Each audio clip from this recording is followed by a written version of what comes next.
अपने चैनल पे स्वागत और अभिनंदन है। आज हम चैप्टर करने वाले हैं नागार्जुन, क्योंकि आपके कमेंट आ रहे थे कि जो चैप्टर है वो नहीं हो पाया है। इसके साथ ही प्यारे विद्यार्थियों, आपके होंगे 2 मॉडल पेपर लास्ट में, तो बिल्कुल ध्यान से आप देखें। सबसे पहले नागार्जुन का जन्म है वो कब होता है? तो होता है 1911 में। कहाँ पे होता है? तो दरभंगा बिहार में। मूल नाम इनका क्या नाम था? वैद्यनाथ मिश्र। और स्नेहपूर्वक यानी प्रेम से लोग इसको क्या बोलते थे, इनको क्या कहकर पुकारते थे? बाबा कहकर पुकारते थे। ये आपको ध्यान रखना है। एक अंधविश्वास के कारण इन्हें ढक्कन कहकर भी पुकारा गया। अंधविश्वास के कारण क्या कहकर पुकारा गया था? ढक्कन। मैथिली में वे यात्री के नाम से रचना कार्य करते हैं। कौन सी भाषा, कौन सी इनकी? मैथिली। इन्हें घुमक्कड़ी और अक्कड़ स्वभाव व व्यंग के धनी होने के कारण आधुनिक युग का कबीर कहकर भी पुकारा जाता है। ये भी आपको याद रखना है। आधुनिक युग का कबीर कहकर किसको पुकारा जाता है? नागार्जुन को। क्यों? क्योंकि इनका स्वभाव कैसा था? घुमक्कड़ी और अक्कड़, और व्यंग के कारण, व्यंग के धनी थे। श्रीलंका में 1936 में बौद्ध धर्म अंगीकार करने के पश्चात वे नागार्जुन कहलाए। नागार्जुन क्यों कहलाए? क्योंकि 1936 में श्रीलंका, जो कि भारत का दक्षिण में पड़ोसी देश है, वहाँ पे जाकर इन्होंने कौन सा धर्म स्वीकार कर लिया था? बौद्ध धर्म। अध्ययन, इनकी आरंभिक जो शिक्षा, प्रारंभ में जो शिक्षा हुई वो संस्कृत पाठशाला में बनारस और फिर कोलकाता में हुई। अनेक बार संपूर्ण भारत की यात्रा की इन्होंने। रचना कार्य कौन से थे इनके? युगधरा। एक तो आपको पक्का ही याद करना है कि इनकी रचना का नाम क्या था। उपन्यास व अन्य गद्य विद्याओं में से लेखन कार्य किया। संपूर्ण कृतित्व नागार्जुन रचनावली के 7 खंडों में, और इनको पुरस्कार मिले वो कौन से मिले? हिंदी अकादमी, दिल्ली का शिखर सम्मान मिला, उत्तर प्रदेश का भारत भारती मिला, बिहार का राजेंद्र पुरस्कार इनके द्वारा इनको मिला हुआ है। मैथिली भाषा में पत्रकारिता, नग्न गाच और रचना के लिए भी साहित्य अकादमी पुरस्कार मिल चुका है। अनेक बार ये जेल गए हैं।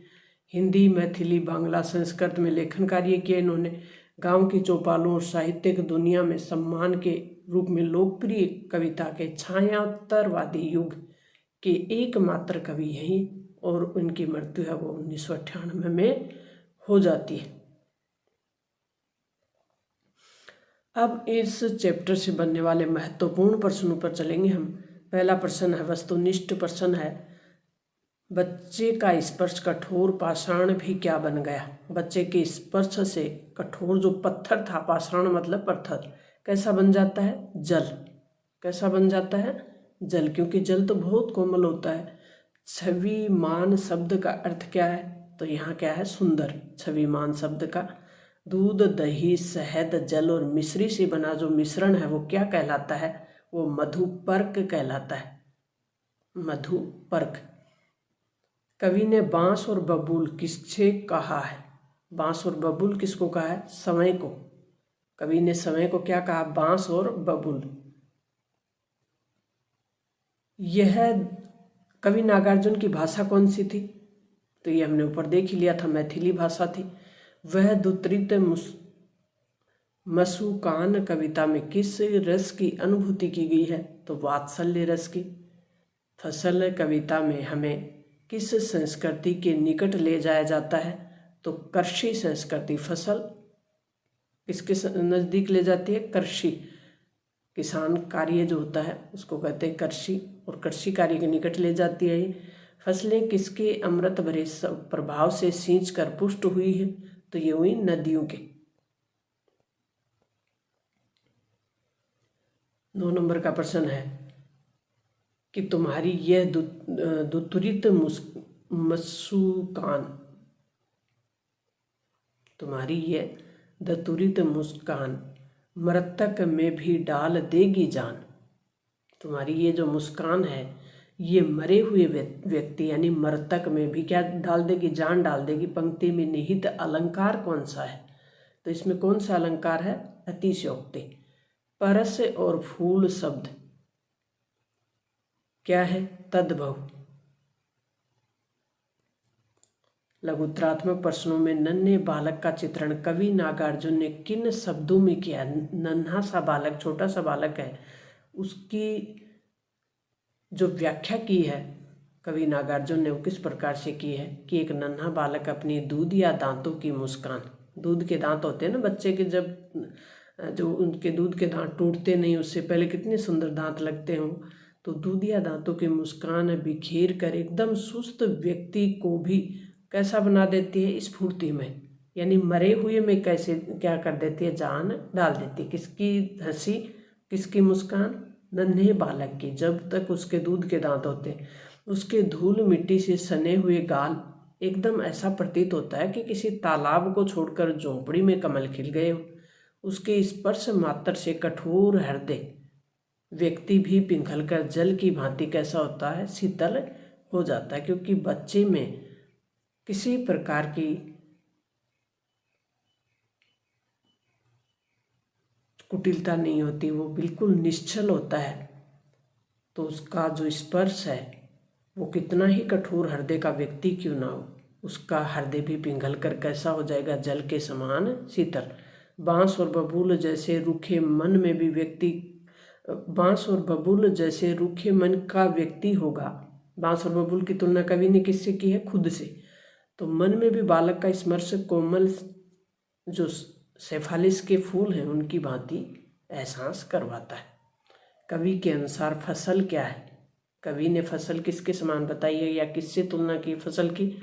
तो नदियों का पानी का जादू, हाथों के स्पर्श की महिमा और भूरी काली संदली मिट्टी का गुण धर्म, सूरज की किरणों का रूपांतरण, हवा की थिरकन का सिमटा हुआ संकोच ही क्या है? फसल है। बालक किसी नहीं पहचान पाया। कवि ने उसे किसके माध्यम से देखा? माँ के आंचल में मधु पर्क का पान करते हुए बालक किसे निहारता रहा? तो बालक अपने पिता के रूप में कवि नागार्जुन को नहीं पहचान पाता है। कवि को बच्चे की माँ के माध्यम से बालक को देखने का सौभाग्य प्राप्त हुआ और बालक जीवन के लिए आत्मीयता की मिठास से युक्त, माँ का वात्सल्य प्रेम से युक्त मधु पर्क का पान है वो करता हुआ बीच बीच में तिरछी निगाहों से नागार्जुन को देखकर आंख मिलने पर मुस्कुरा देता है।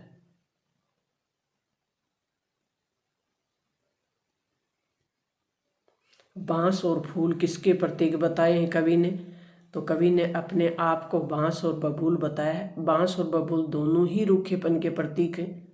कवि का निरंतर घर से बाहर रहने के कारण पारिवारिकता के एहसास और वात्सल्य के सुख से अपरिचित सा हो गया था। शिशु के धूल धूसरित अंगों से कवि की कल्पना एक झोंपड़ी में जलजात खिलने से किए। कवि का जो आशय है वो स्पष्ट करना है, अभिप्राय स्पष्ट करना है। तो कवि ने शिशु के धूल धूसरित, धूल से भरा हुआ अंग होता है, बच्चा है वो मिट्टी में धूल में खेलता रहता है, तो धूल धूसरित अंग बताया। तो मानो झोपड़ी में कमल खिल गया हो ऐसा लगता है। शिशु के मुखदी अंगों में सुंदरता में फसल के समान, कमल के समान, फसल के नहीं कमल के समानता वो दिखाई देता है। और जलजात खिलने से भी कवि का अभिप्राय बच्चों के दो दंत रुत मुस्कान है, यानी जो दूध के दांतों की मुस्कान है उससे अनुभूति होती है कि शिशु की निश्चल और मोहक मुस्कान के कारण झोंपड़ी में आनंद और प्रसन्नता बिखेर देती है। दीर्घ उत्तरीय प्रश्नों में कवि ने बच्चे की मुस्कान का सौंदर्य को किन किन बिंबु के माध्यम से व्यक्त किया है? तो हमने अभी देखा था कि बच्चे की जो मुस्कान है वो निर्जीव यानी मर्त शरीर में भी प्राणों का क्या कर देती है? संचार कर देती है। मुस्कान युक्त शिशु के गाल खिले हुए कमल के समान प्रतीत होते हैं और मुस्कुराते हुए शिशु के स्पर्श का पत्थर हृदय वाला व्यक्ति भी कैसा होता है? द्रवित हो जाता है, यानी पिघल जाता है उसका भी हृदय और कोमल हो जाता है। मुस्कुराते शिशु के रोमांचकारी जो स्पर्श से कवि के बांस और बबूल जैसे नीरस और उदास हृदय में भी क्या हो जाता है? शेफलिस के फूलों जैसी कोमलता झराती। फसल कविता के माध्यम से कवि ने क्या संदेश देना चाहा? तो कविता के माध्यम से कवि ने ध्यान आकृष्ट करना चाहा कि उन तत्वों की ओर जिनकी संयोग से फसल तैयार होती है। फसल कहाँ कहाँ कैसे तैयार होती है? फसल को जल मिलेगा, मिट्टी मिलेगी, अच्छी मिट्टी मिलेगी, प्रकाश मिलेगा, मानव का श्रम मिलेगा, मानव खेत में काम करेगा तो फसल तैयार होगी। जल भी होगा, वायु भी होगी, मिट्टी भी होगी, प्रकाश भी होगा, व्यक्ति वहाँ काम करेगा, उसका श्रम होगा। कभी फसलों का उपयोग वाले सामान्य व्यक्तियों की फसल तैयार होने में संपूर्ण देश के प्राकृतिक संसाधनों के उपयोग से परिचित कराना चाहते हैं, और किसान का जो कठिन परिश्रम होता है उससे भी परिचित कराना चाह रहे हैं कवि। अतः कवि उपभोक्तावादी जीवन की जो प्रवृत्ति है अभी वर्तमान में, उससे भी परिचित कराना चाह रहे हैं। पठितांश पे आधारित प्रश्नों के उत्तर अब ये पढ़ते हुए आपको इसमें से उत्तर देने हैं।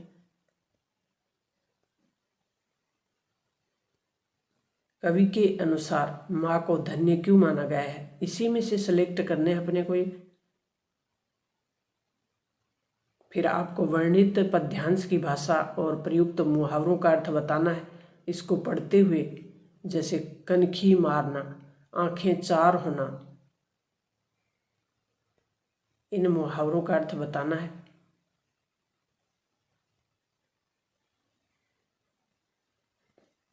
नेक्स्ट अपने कवि हैं वो है मंगलेश डबराल, और मंगलेश डबराल का संबंध है वो कहाँ से है, टिहरी गढ़वाल उत्तराखंड से। देहरादून में इनकी शिक्षा होती है। ये वर्तमान में नेशनल बुक ट्रस्ट से जुड़े हुए हैं। कविता संग्रह कौन सी है इनकी, पहाड़ पर लालटेन, घर का रास्ता। पुरस्कार इनको कौन कौन से मिल चुके हैं, साहित्य अकादमी का सम्मान मिल चुका है इनको।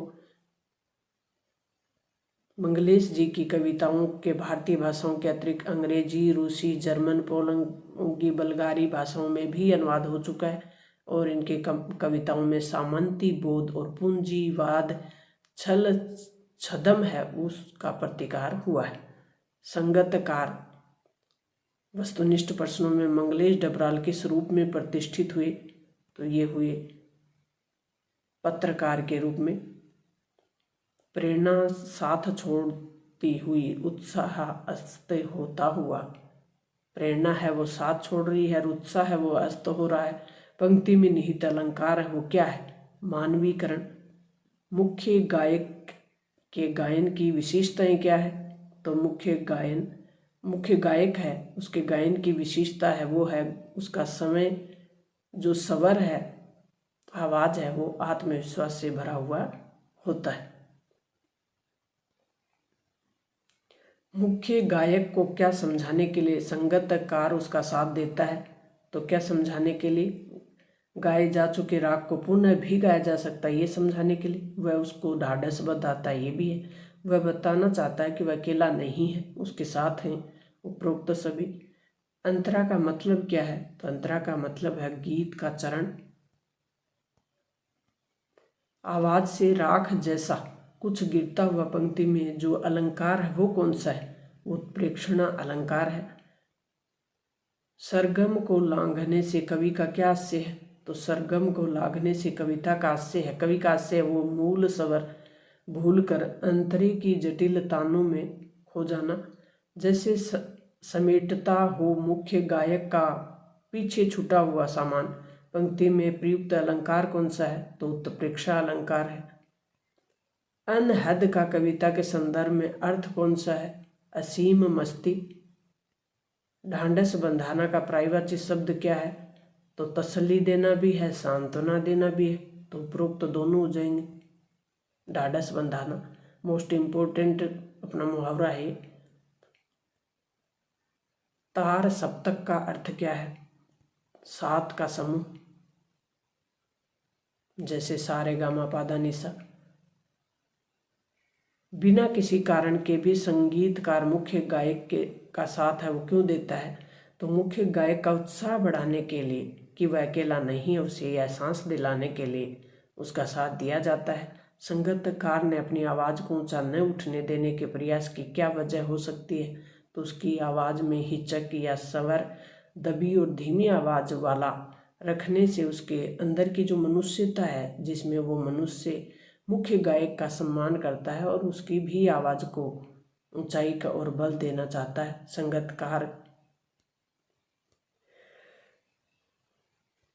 संगीतकार कौन कौन हो सकता है, संगीतकार है वो कौन कौन हो सकता है, मुख्य गायक के साथ उसका संबंध बताते हुए इसके प्रमुख कार्यों पे प्रकाश डालना है। तो संगीतकार कौन कौन हो सकता है, तो संगीतकार नौसिखिया, जिसने कभी सीखना प्रारंभ किया हो, फिर चाहे वो मुख्य गायक शिष्य, उसका छोटा भाई, या फिर दूर से चलकर आया हुआ कोई रिश्तेदार हो। इसमें से वह किसी के भी संबंध जो व्यक्ति संगीतकार की भूमिका अदा करता हो। पंक्तियों के भाव स्पष्ट करने, प्रेरणा साथ छोड़ती हुई, उत्साह अस्त होता हुआ, वह आवाज सुंदर कमजोर कांपती हुई, उसकी मनुष्यता समझ जाना चाहिए। जब गायक जो तार सप्तक है देर तक नहीं गा पाता,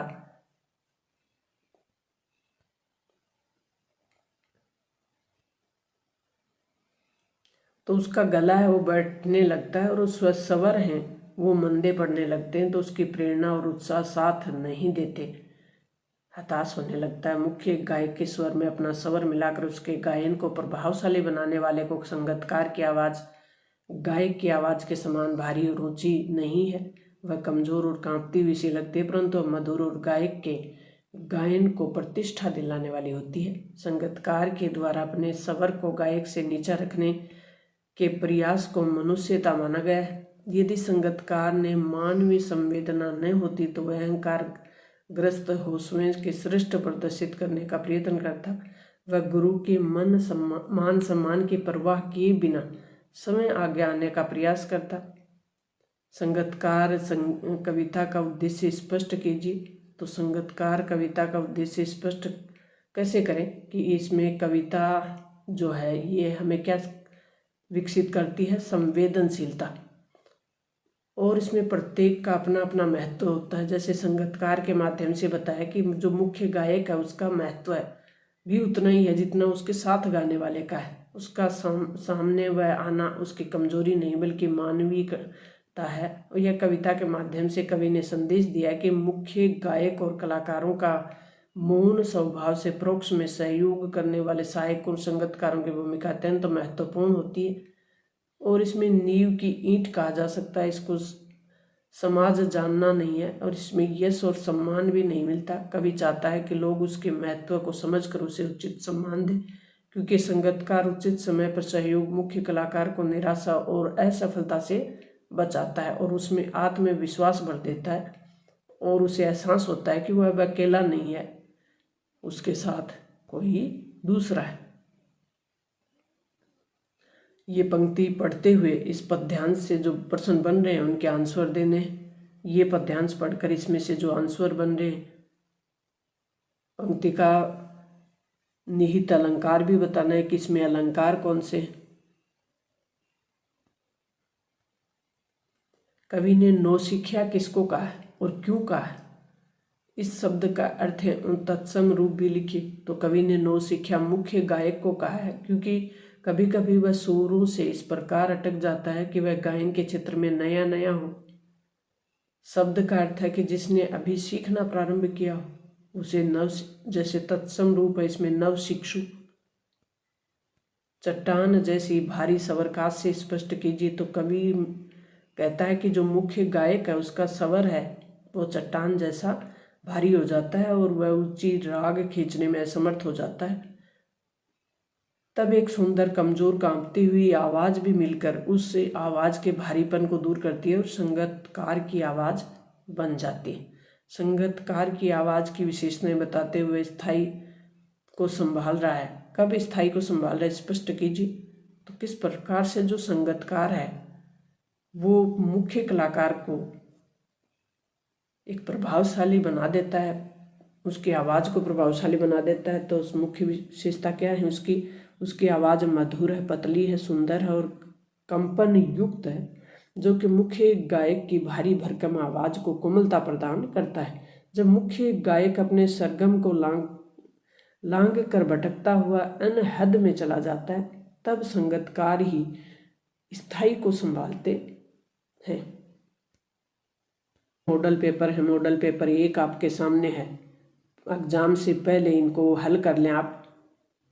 किस प्रकार से प्रश्न पूछे जाएंगे आपके सामने, किस प्रकार से आपका पेपर होगा, इन प्रश्नों को हल करते हुए इससे बाहर कुछ भी नहीं जाएगा। आप इनको अच्छे से तैयार कर लें।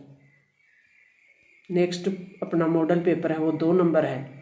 2 मॉडल पेपर करने के बाद मुझे नहीं लगता कि कुछ भी आपका बाहर से आएगा। इनको बड़े धैर्य के साथ एक एक प्रश्न को आराम से हल करें। अभी आपको लग रहा है कि आपका प्रश्न है वो अच्छे से आपको नहीं आ रहा, तो उन प्रश्नों को पुनः आप याद कर लें। एक अच्छे से आप निबंध याद कर लें, एक आप